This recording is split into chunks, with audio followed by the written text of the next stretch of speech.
ಗೌಡ್ರ ನಮಸ್ಕಾರ. ಸರ್ ನಮಸ್ಕಾರ ಸರ್. ನಮಸ್ತೆ, ಆರಾಮಿದ್ದೀರಾ? ಆರಾಮಿದೀವಿ ಸರ್. Okay okay sir. ಈಗ ಈ ಸೌಜನ್ಯ ಪ್ರಕರಣದಲ್ಲಿ ಏನು PSI ಯೋಗೀಶ್ ಕುಮಾರ್ ಏನು IO ಏನಿದ್ರಲ್ಲ ಸರ್, ಸರ್ ಅವಾಗ ಏನ್ ಬರೀ ಎರಡು ದಿನ ಕೆಲಸ ಮಾಡಿ ನಾನು ಆಮೇಲೆ ಕೆಲಸ ಮಾಡಿಲ್ಲ ಅಂತ ಹೇಳ್ತಾ ಇದ್ದ ಪವರ್ ಟಿವಿಯಲ್ಲಿ. ಆ 2 ದಿನದಲ್ಲಿ ಬೇಜಾನ್ ಕೆಲಸ ಮಾಡ್ಬೋದಾಯ್ತಲ್ಲ ಸರ್? ಇಲ್ಲ, ಅದು 2 ದಿವಸ ಕೆಲಸ ಮಾಡಿದಾರೋ ಅಥವಾ ಅದು ಹಿಂದ್ಗಡೆ ಯಾರ್ಯಾರು ಕೆಲಸ ಮಾಡಿದಾರೋ ಅನ್ನೋದು ಇಲ್ಲಿ ಮುಖ್ಯ ಬರಲ್ಲ.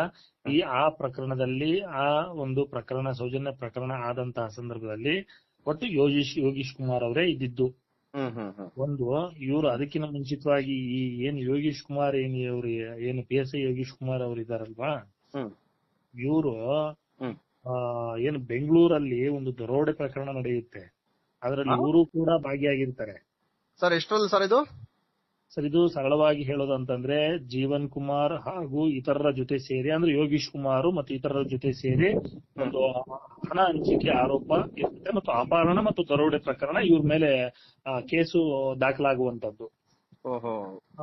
ಟೋಟಲ್ ಏನು ಅಂತಂದ್ರೆ ಒಂದನೇದಾಗಿ ಏನ್ ಮಾಡ್ತಾರೆ ಅಂದ್ರೆ ಇದು ಒಂದು ಪೂರ್ವಯೋಜಿತ ಕಾರ್ಯವನ್ನ ಇವರು ಒಂದಿಷ್ಟು ರೆಡಿ ಮಾಡ್ಕೊಂಡಿರ್ತಾರೆ. ಇವರು ಕ್ರೈಮ್ಗೆ ಮೊದಲು ಏನ್ ಮಾಡ್ತಾರೆ ಅಂತಂದ್ರೆ ಒಂದು ಬೆಂಗಳೂರಿನಲ್ಲಿ ಒಂದು ಗುಂಪು ರೂಪುಗೊಳ್ಳುತ್ತೆ. ಅದು ಅದರಲ್ಲಿ ಪೊಲೀಸ್ ಸಿಬ್ಬಂದಿನೂ ಇರ್ತಾರೆ ಮತ್ತು ಅಪರಾಧಿ ಸಂಪರ್ಕಗಳು ಕೂಡ ಇರ್ತವೆ. ನಂತರದಲ್ಲಿ ಏನಾಗುತ್ತೆ ಅಂದ್ರೆ ಘಟನೆ ಯಾವ ದಿನ ನಡೆಯುತ್ತೆ, ಎಲ್ಲಿ ಇರುತ್ತೆ, ಏನ್ ನಡೆಯುತ್ತೆ ಎನ್ನುವಂಥದ್ದು ಎಲ್ಲಾ ಕೂಡ ಮಾಹಿತಿ ಅವರಿಗೆ ಗೊತ್ತಿರುತ್ತೆ. ಎರಡನೇದಾಗಿ ಏನ್ ಮಾಡ್ತಾರೆ, ಅವರು ಒಂದು ಘಟನೆ ದಿವಸ ಒಂದು ಚಿಕ್ಕಪೇಟೆ ಮೆಟ್ರೋ ನಿಲ್ದಾಣದ ಬಳಿ ಏನು ಇಬ್ರು ವ್ಯಾಪಾರಿಗಳೇನಿರ್ತಾರೆ ಅವರನ್ನ ತಡೆದು ಬಲವಂತವಾಗಿ ವಾಹನಕ್ಕೆ ಹತ್ತಿಸ್ತಾರೆ. ಯಾರು? ಜೀವನ್ ಕುಮಾರ್, ಯೋಗೀಶ್ ಕುಮಾರ್ ಮತ್ತು ಇನ್ನು ಇತರರು. ಆಮೇಲೆ ಅವರನ್ನ ಆ ವ್ಯಾಪಾರಿಗಳನ್ನ ಅಪಹರಣ ಮಾಡ್ಬಿಟ್ಟು ಬೆದರಿಕೆ ಆಮೇಲೆ ಬೆದರಿಕೆ ಒಡ್ಡಿ ಅವರನ್ನ ಬೇರೆ ಸ್ಥಳಕ್ಕೆ ಕರ್ಕೊಂಡು ಹೋಗ್ತಾರೆ ಅವ್ರನ್ನ. ಇದು ಪೊಲೀಸ್ ರೇಡ್ ಅಂತ ಹೇಳಿ ನಂಬಿಸ್ತಾರೆ ಅವ್ರನ್ನ. ಇದು ನಾವು ಮಾಡ್ತಾ ಇರೋದು ನಿಮ್ಮನ್ನ ಪೊಲೀಸ್ ರೇಡ್ ಅಂತ ಹೇಳಿ, ಅವ್ರು ಮಾಡ್ತಾ ಇರೋದು ಅಪಹರಣ ಮತ್ತು ಅವರಿಗೆ ಬೆದರಿಕೆ ಹಾಕುವಂತದ್ದು. ಬಟ್ ಆ ವ್ಯಾಪಾರಿಗಳಿಗೆ ಹೇಳುವಂತದ್ದು ಏನಂತ ಹೇಳ್ತಾರೆ ಅಂತಂದ್ರೆ ನಾವು ಒಂದು ಪೊಲೀಸ್ ರೇಡ್ ಮಾಡ್ತಾ ಇದೀವಿ ಅಂತ ಹೇಳಿ ಆ ವ್ಯಾಪಾರಿಗಳಿಗೆ ಹೆದರಿಸಿಬಿಟ್ಟು ಆ ಇಬ್ಬರು ವ್ಯಾಪಾರಿಗಳ ಹತ್ರ ದರೋಡೆಯನ್ನ ಮಾಡ್ತಾರೆ. ಸುಮಾರು 26.5 ಲಕ್ಷ ಹಣ ಅವರ ಹತ್ರ ಕಿತ್ಕೊಳ್ತಾರೆ, ದರೋಡೆ ಮಾಡ್ತಾರೆ. 26.5 ಲಕ್ಷ ಹಗಲು ಹೊತ್ತಲ್ಲೇ ದರೋಡೆ ಮಾಡ್ತಾರೆ. ಈ ಘಟನೆ ನಂತರ ಏನ್ ಮಾಡ್ತಾರೆ ಅಂದ್ರೆ ಆರೋಪಿಗಳು ಏನ್ ಮಾಡ್ತಾರೆ, ಅವರನ್ನ ಮೇಲಧಿಕಾರಿಗಳಿಗೆ ಭೇಟಿ ಆಗುವಂತಹ ಕೆಲಸನೂ ನಡೆಯುತ್ತೆ. ಯಾಕಂದ್ರೆ ಇವರಿಗೆ ಒಂದಿಷ್ಟು ಅನುಮಾನ ಬಂದಿರುತ್ತೆ. ಅನುಮಾನ ಬಂದಂತಹ ಕಾರಣಕ್ಕೆ ಏನ್ ಮಾಡ್ತಾರೆ, ಮೇಲಧಿಕಾರಿಗಳನ್ನ ಭೇಟಿ ಆಗ್ಲಿಕ್ಕೆ ಸ್ಟಾರ್ಟ್ ಮಾಡ್ತಾರೆ. ಇವರು ಹಣ ಹಂಚಿಕೆಯನ್ನು ಕೂಡ ಮಾಡ್ಕೊಳ್ತಾರೆ.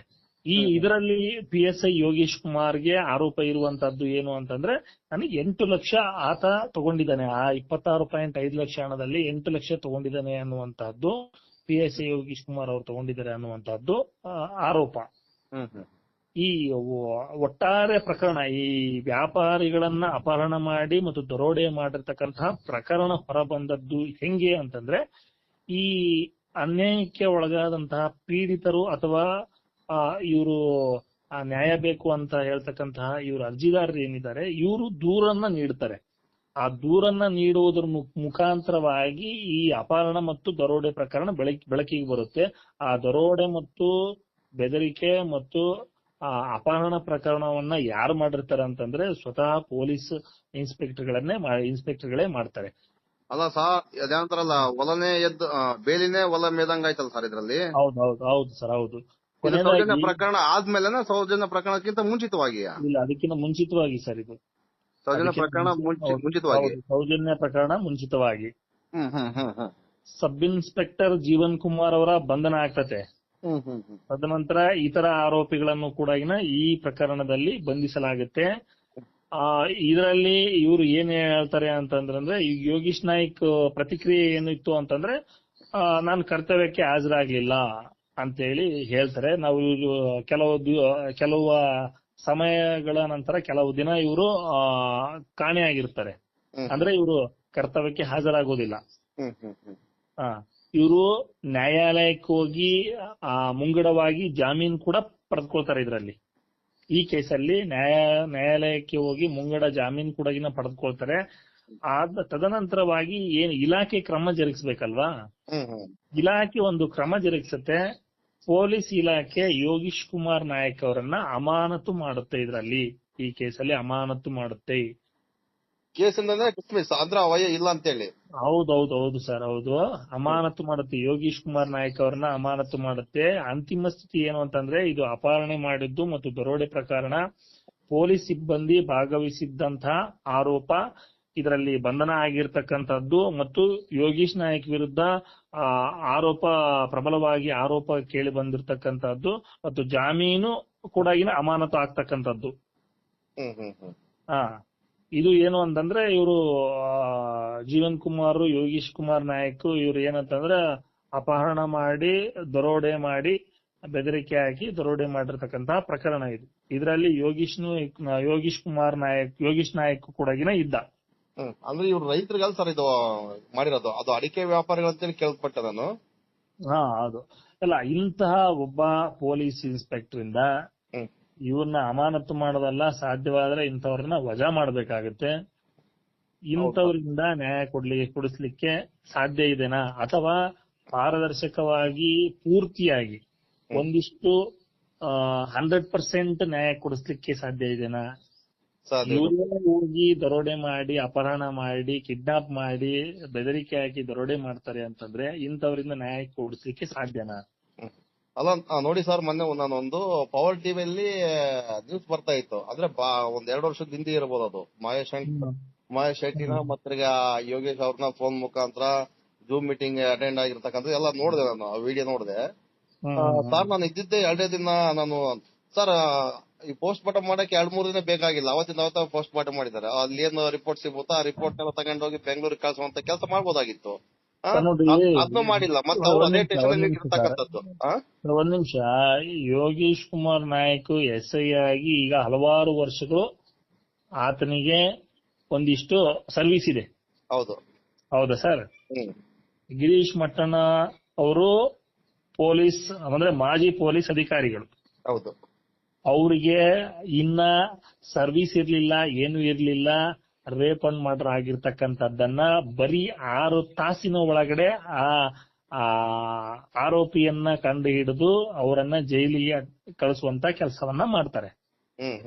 ಇವ್ರಿಗೆ ಸರ್ವಿಸ್ ಇದ್ರು ಕೂಡ ಇವರು ಯಾವುದೇ ಕಾರಣಕ್ಕೂ ಕೂಡ ಅಲ್ಲಿ ಏನು ಇವ್ರನ್ನ ತನಿಖೆಯನ್ನ ಮಾಡ್ಲಿಕ್ಕೂ ಆಗ್ಲಿಲ್ಲ ಇವರಿಗೆ. ಅದು ವೆಜಿನಲ್ ಸ್ವಾಬನ್ನು ಕೂಡ ಅವರಿಗೆ ಕಳಿಸ್ಲಿಕ್ಕೆ ಆಗ್ಲಿಲ್ಲ.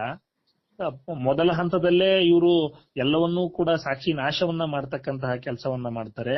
ಅದು ಜನರ ಒತ್ತಾಯ ಜಾಸ್ತಿ ಆದ್ಮೇಲೆ ಇದು CBIಗೆ ಹೋಗುತ್ತೆ ಅಲ್ವಾ ಸರ್?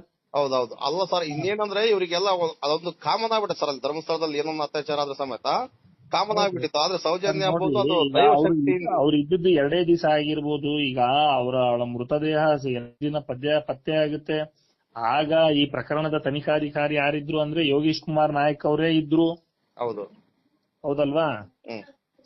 ಏನಂತ ಅಂದ್ರೆ ಆರೋಪ ಸತ್ಯವನ್ನ ಮುಚ್ಚಿಡ್ತಕ್ಕಂತ ಕೆಲಸ ಮಾಡಿದ್ರು. CCTV ಸಂಗ್ರಹಿಸಬೇಕಾಗಿತ್ತು, CCTV ಸಂಗ್ರಹಿಸಲಿಲ್ಲ. ಮೊಬೈಲ್ ಡೇಟಾ ಕಳೆದು ಹೋಯ್ತು. ಮಳೆಯಲ್ಲಿದ್ದಿರ್ತಕ್ಕಂತ ಬ್ಯಾಗು ಒಣಗಿತ್ತು. ಮಳೆಯಲ್ಲಿ ನೆಂದಿರ್ಬೇಕಾಗಿತ್ತಲ್ವಾ, ಬಟ್ ಆದ್ರೂ ಒಣಗಿತ್ತು. ಅಂದ್ರೆ ಆ ಪ್ಲೇಸ್ ಅಲ್ಲ, ಆ ಪ್ಲೇಸೇ ಬೇರೆ ಅಂತ ಅರ್ಥ. ಅಂದ್ರೆ ತಂದು ಹಾಕಿರೋದು ಅಂತ. ಆ ಪ್ಲೇಸ್ ಅಲ್ಲಿ ಘಟನೆನೂ ನಡೆದಿಲ್ಲ. ಮಳೆಯಲ್ಲಿ ಬ್ಯಾಗ್ ಇದ್ದಪ್ಪ ಅಂತಂದ್ರೆ ಒಣಗ್ಬೇಕಾಗಿತ್ತದು. ಅಲ್ಲಲ್ಲ ಸಾರಿ, ಬ್ಯಾಗ್ ಇತ್ತಂದ್ರೆ ಒದ್ದೆ ಆಗಿರ್ಬೇಕಾಗಿತ್ತು. ಆ ಬ್ಯಾಗು ಒಣಗಿದೆ ಅಂತಂದ್ರೆ ಅದ್ರ ಅರ್ಥ ಏನು ಅಂತಂದ್ರೆ ಆ ಘಟನೆ ಆ ಸ್ಥಳದಲ್ಲಿ ನಡೆದಿಲ್ಲ. ಆ ಬ್ಯಾಗ್ ಇದ್ದಿದ್ದೇ ಬೇರೆ ಕಡೆ, ಇವು ತಂದು ಹಾಕಿದ್ದಾರೆ, ಸತ್ಯವನ್ನು ಮುಚ್ಚಿಟ್ಟಿರ್ತಾರೆ ಅಂತಕ್ಕಂಥದ್ದು ಗೊತ್ತಾಗುತ್ತೆ. ಈ ಸಾಕ್ಷ್ಯಗಳಲ್ಲಿ ಗೊಂದಲಗಳು ಕೂಡ ಇದು ಮೊದಲನೇದಾಗಿ. ಈ ಫೊರೆನ್ಸಿಕ್ ಸಾಕ್ಷ್ಯ 10 ದಿನಗಳ ನಂತರ ಕಳಿಸಿದ್ರು. DNA ನಾಶ ಆಯ್ತು. 8 ದಿನ. ಈ ಸಾಕ್ಷಿಗಳು ಒಂದೊಂದಾಗಿ ಅನುಮಾನಾಸ್ಪದವಾಗಿ ಸಾವುಗಳಾದವು. ತನಿಖೆ ವಿಫಲ ಆಯ್ತು. ಮೇನ್ DNA ಪ್ರೊಫೈಲ್ ಗೆ ಯೂಸ್ ಆಗುವಂತದ್ದು ಅದನ್ನೇ ಮಿಸ್ ಮಾಡಿರಲ್ಲ ಸರ್ ಇವರು. ಸರ್ ಇನ್ನೊಂದೇನ್ ಗೊತ್ತಾ, ಅದಾದ ನಂತರ 2020ರಲ್ಲಿ ಅದೇ ಅಧಿಕಾರಿ ಮತ್ತೊಂದು ಕ್ರೈಮ್ ನಡೆಸ್ತಾನೆ ಸರ್. ಯಾರು? ಅದೇ ಯೋಗೇಶ್? ಸರ್ ಹೌದು. ಅದೇ ಈಗ ಹೇಳಿದ್ನಲ್ಲ ನಿಮಗೆ, ಅದ್ರದ್ದೇ ನಾನು ಹೇಳಿದ್ದು ನಿಮಗೆ. ಆಕ್ಚುಲಿ ಈ ಕೇಸ್ ಆದ್ಮೇಲೆ ಮಾಡಿರ್ತಕ್ಕಂಥದ್ದು. ಈ ನ್ಯಾಯ ಸಿಗ್ತಕ್ಕಂಥದ್ದು ಮರೀಚಿಕೆ ಆಗ್ಬಿಟ್ಟಿದೆ. ಈಗ ಜನರೇ ನ್ಯಾಯ ಪಡ್ಕೋಬೇಕಾಗಿದೆ ಇವತ್ತಿನ ದಿನಮಾನಗಳಲ್ಲಿ. ಇಲ್ಲ ರೀ, ನಾನು ಪವರ್ ಟಿವಿ ನೋಡ್ದಲ್ಲ, ಈ ವಯ ಭಾರಿ ಸತ್ಯ ಹೇಳ್ತಿದ್ದಂಗಿದಾನೆ ಅನ್ಕೊಂಡೆ ನಾನು. ನಮ್ಮ ಮಹೇಶ್ ಶೆಟ್ಟಿ ಅವರೇ ಸುಳ್ಳು ಹೇಳ್ತಿದಾರೆ ಅನ್ಕೊಂಡಿದ್ದೆ. ಬಟ್ ಇವಾಗೆಲ್ಲ ಗೊತ್ತಾಗ್ತಿದೆ ಈ ವೈ ನಾಟ ಏನಂತೇಳಿ. ಏನು ಅಂತಂದ್ರೆ ಸುಳ್ಳನ್ನೇ ಸತ್ಯ ಅಂತ ನಂಬಿಸ್ಬಿಡ್ತಾರೆ. ಸುಳ್ಳನ್ನೇ ಸತ್ಯ, ಇದು ಸತ್ಯ, ನೀವು ಸುಳ್ಳು ಅವ್ರು ಏನ್ ಸುಳ್ಳು ಹೇಳಿದ್ರು ಅದು ಸತ್ಯ ಅಂತಾನೆ ನಂಬ್ಕೋಬೇಕು. ಹಂಗ್ ಸುಳ್ಳನ್ನೇ ಸತ್ಯ ಅಂತ ನಂಬಿಸ್ಬಿಟ್ಟಿದ್ದಾರೆ.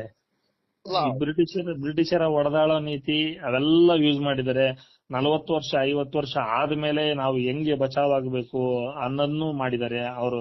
ಅದಕ್ಕೆ ಬೇಕಾಗಿರ್ತಕ್ಕಂತ ಹಣ ಸಂಗ್ರಹಣೆ ಆಗಿದೆ ಅವ್ರ ಹತ್ರ. ಅದಕ್ಕೆ ಬೇಕಾಗಿರ್ತಕ್ಕಂತ ಪವರ್ ಎಲ್ಲವೂ ಸಂಗ್ರಹಣೆ ಆಗಿದೆ. 5 ಬೆರಳಲ್ಲಿ 5 ಶಕ್ತಿಗಳು ಅಂತಾರಲ್ಲ, ಹಂಗೆ 5 ಶಕ್ತಿಗಳನ್ನ ಇಟ್ಕೊಂಡು ಇವರು ದುಷ್ಟ ಶಕ್ತಿಗಳಿಂದ ಆಟ ಆಡ್ತಾ ಇದ್ದಾರೆ. ಆದ್ರೂ ಒಂದು ಶಕ್ತಿ ಈ 5 ಶಕ್ತಿಗಳನ್ನ ಒಡೆದೋಡಿಸ್ತಾ ಇದೆ ಅಂತಂದ್ರೆ ಅದು ತಾಕತ್ತಲ್ವೇನ್ರಿ? ಹೌದು ಸರ್, ಹೌದೌದೌದು. ಹೌದು ಸರ್, ಸತ್ಯ ಇದೆ. ಬರುತ್ತೆ. ಈಗ ಏನಂತಂದ್ರೆ, ಈಗ ಸೌಜನ್ಯ ಮರ್ಡರ್ ಆಗಕ್ಕಿಂತ ಮುಂಚಿತವಾಗಿನೇ 40 ವರ್ಷದ ಹಿಂದೆನೆ ಎಷ್ಟೊಂದು ರೇಪ್ ಅಂಡ್ ಮರ್ಡರ್ಸ್ಗಳಾಗಿದ್ದಾವೆ. ಹೌದೌದು. ಅವು ಯಾರಿಗೂ ಗೊತ್ತಾಗಿಲ್ಲ, ಇದನ್ನು ಗೊತ್ತಾಗಲ್ಲ ಅಂತ ಸುಮ್ನೆ ಇದ್ದಾರೆ. ಹೌದೌದು, ಹಂಗ ಅನ್ಕೊಂಡಿರೋದು ಅವರು. ಇದನ್ನು ಗೊತ್ತಾಗಲ್ಲ ಅಂತ ಸುಮ್ನೆ ಆಗಿದ್ರೆ. ಬಟ್ ಆದ್ರೆ ಇದು ಹೆಂಗಂತಂದ್ರೆ ಪ್ರಕೃತಿ ವಿರುದ್ಧ ಆಟ ಆಡಕ್ ಹೋದಪ್ಪ ಅಂತಂದ್ರೆ ಕೊನೆಗೆ ಅವರೇ ಹಾಳಾಗೋದು. ಹೌದು ಸರ್, ಹೌದು. ಹಂಗಾಗಿ ಅಲ್ಲ ಸರ್, ಇವಾಗ ನೋಡಿ ಪಬ್ಲಿಕ್ ಡೊಮೇನ್ ಅಲ್ಲಿ ಬರ್ತಕ್ಕಂತ ವಿಚಾರ, ಸೌಜನ್ಯ ಏನು ಬಿದ್ದಿದ್ದಲ್ಲ ಸರ್ ಆ ಪ್ಲೇಸ್, ಆ ಪ್ಲೇಸ್ ಗಿಂತ ಒಂದು 100 ಮೀಟರ್ 200 ಮೀಟರ್ ಆಜುಬಾಜು ಇರತಕ್ಕಂತ ಆಸ್ಪತ್ರೆ, ಅದೇನು ಪ್ರಕೃತಿ ಚಿಕಿತ್ಸಾಲಯ ಇದೆಯಲ್ಲ ಸರ್, ಶಾಂತಿವನ. ಶಾಂತಿವನ. ಅದೇ ಶಾಂತಿವನದಲ್ಲಿ ಅಡ್ಮಿಟ್ ಆಗಿದ್ದಾನೆ ಸರ್. ಧರ್ಮಸ್ಥಳದ ನಕಲಿ ದೇವಮಾನವ ಅವ್ನು ಯಾವನೋ ಗೊತ್ತಿಲ್ಲ, ಒಟ್ಟು ಅದ್ರಲ್ಲೇ ಅಡ್ಮಿಟ್ ಆಗಿದ್ದಾನೆ ಸರ್ ಅವನು. ಮತ್ತೆ ಇದೆಲ್ಲ ಸೌಜನ್ಯ ಶಾಪ ಬಿಟ್ಟು ಬರಕ್ಕಿಲ್ಲ ಸರ್. ನನಗೊಂದು ಅನುಮಾನ ಸರ್, ಯಾಕಂದ್ರೆ ಅವರ ಎತ್ತ ತಾಯಿಯನ್ನೇ ಆಕ್ಸಿಡೆಂಟ್ ಮಾಡಿ ಸಾಯಿಸಿರ್ತಕ್ಕಂಥದ್ದು ಅವ್ರ ಫ್ಯಾಮಿಲಿ ಅವರಂತೆ. ಅದು ಸತ್ಯನ ಸುಳ್ಳು ಗೊತ್ತಿಲ್ಲ, ಬಟ್ ಸುಜಾತಾ ಭಟ್ ಅವ್ರು ಹೇಳಿದ್ರು ನಮಗೆ. ನಿಜನ ಸುಳ್ಳು ನ್ಯಾಚುರಲ್ ಆಗಿ ಎಲ್ಲರಿಗೂ ಗೊತ್ತಿರೋ ಸರ್, ಅದೇ ಊರ್ನಲ್ಲಿ ಗೊತ್ತಿರುತ್ತಿಲ್ಲ, ಪೊಲೀಸ್ನವ್ರಿಗೆ ಗೊತ್ತಿರುತ್ತೆ ಅಂದ್ಕ ಏನಾಗಿದೆ ಏನ್ ಬಿಟ್ಟಿದೆ ಎಂಬುದು ಡೌಟ್ ಅಷ್ಟೇ ನಮಗೆ. ನಾವ್ ಈ ತರ ಮಾಡ್ಯಾರ ಅಂತ ಹೇಳಿಲ್ಲ. ಬಟ್ ಈಗ ಧರ್ಮಾಧಿಕಾರಿ ಸ್ಥಾನಕ್ಕೆ ಏನಾದ್ರು ಅಡ್ಡ ಬರ್ತಾರೆ ಇವ್ರು ಅಂತ ಹೇಳಿ, ಮತ್ತೆ ಈ ಕೇಸಲ್ಲಿ ಅಂಧರಾಗೋದಂತ ಗ್ಯಾರಂಟಿ ಅಂತ ಹೇಳಿ ಏನಾದ್ರೂ ಇವ್ರನ್ನ ಮುಗಿಸುವಂತ ಪ್ರಯತ್ನ ಮಾಡ್ತಿದೆ ಸರ್. ನಡೀತಿರ್ಬೋದಲ್ವಾ ಅವರ ಚಿಕ್ಕ ದಣಿಗಳ ಕಡೆಯಿಂದ, ಅವ್ರ ಚಿಕ್ಕ ತಮ್ಮ ಅನ್ಬೇಕ ಏನೋ ಗೊತ್ತಿಲ್ಲ ನನಗೆ, ಆ ಲೋಪರ್ ಅವ್ರ ಕಡೆಯಿಂದ ನಡೀತಕ್ಕಂಥದ್ದು ಮೇಲ್ನೋಟ ಕಾಣ್ತಾ ಇದೆ. ಇದ್ರ ಬಗ್ಗೆ ನಿಮ್ಗೆ ಏನೋ ಅನ್ಸಿಕ್ಕಿದ್ರೆ ಹೇಳ್ತೀರಾ ಸರ್? ಸರ್, ಈಗ ಕೆಲವೊಂದು ಪ್ರಕರಣಗಳನ್ನ ನಾವು ಅಂದ್ರೆ ಈ ದೇಶಾದ್ಯಂತ ಈ ಪ್ರಪಂಚಾದ್ಯಂತ ಕೆಲವೊಂದು ಪ್ರಕರಣಗಳನ್ನ ನೋಡ್ತಾ ಹೋದ್ರೆ ಪಟ್ಟಕ್ಕೆ ಅಥವಾ ಅಧಿಕಾರಕ್ಕೆ ಅಥವಾ ಆಸೆಗೆ ವಿಷ ಹಾಕಿ ಕೊಂದಿರೋದು ಉಂಟು. ಹೌದು. ಆ ಒಂದು ವಿಚಾರವನ್ನ ಇಟ್ಟುಕೊಂಡು ನಾನು ಹೇಳ್ತಾ ಇರೋದು ಏನು ಅಂತಂದ್ರೆ, ಈಗ ಅಧಿಕಾರಕ್ಕೆ ಅಥವಾ ಪಟ್ಟಕ್ಕೆ ಇಲ್ಲಿ ಒಂದು ದುಷ್ಕೃತ್ಯಕ್ಕೆ ಸಂಚು ಮಾಡತಕ್ಕಂತಹ ಕೆಲಸ ಆಗಬಹುದು ಅಥವಾ ಆಗದೇನು ಕೂಡ ಇರಬಹುದು. ಆಗಬಹುದು ಅಥವಾ ಆಗದೇನು ಕೂಡ ಇರಬಹುದು. ಆದ್ರೆ ಇಲ್ಲಿ ಇರ್ತಕ್ಕಂಥವ್ರು ಎಲ್ರೂ ಕೂಡ ದುಷ್ಟರೇ ಇರೋದ್ರಿಂದ ಅವರು ಅನುಭವಿಸ್ಬೇಕು ಸರ್, ಅಷ್ಟೇ ಅಲ್ವಾ? ಅಷ್ಟೇ ಸರ್, ಅವ್ರು ಅನುಭವಿಸ್ಬೇಕಷ್ಟೇ. ಅವ್ರು ಮಾಡಿದ್ದನ್ನೋ ಮಾರಾಯ ಅಂತೇಳಿ ಅವರು ಪಾಪ ಕರ್ಮವನ್ನ ಅವರು ಅನುಭವಿಸ್ಬೇಕಷ್ಟೇ ಸರ್.